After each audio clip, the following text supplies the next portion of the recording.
Types of faults. A fault is a break, fracture, or crack that occurs in the Earth's crust when blocks of rock have moved relative to each other.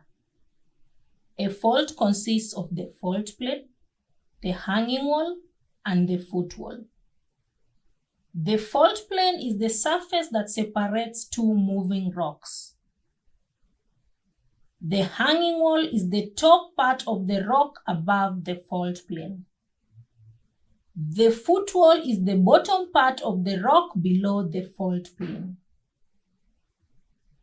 Types of faults include the normal fault, reverse fault, shear fault, thrust fault, and the anticlinal fault.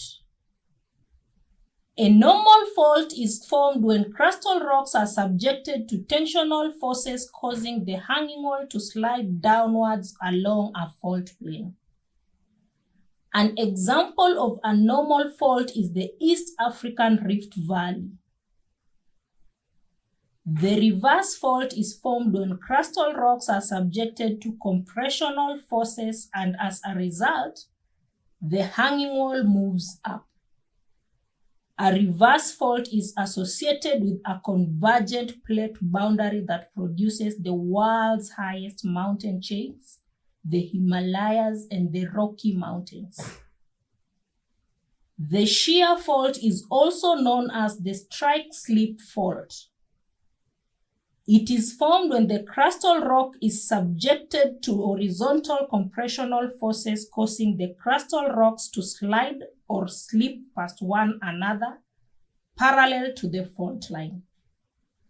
The fault plane in the shear fault is usually vertical, and so there is no hanging wall or footwall.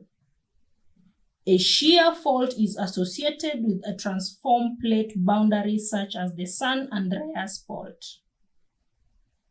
A thrust fault is also known as the oblique fault.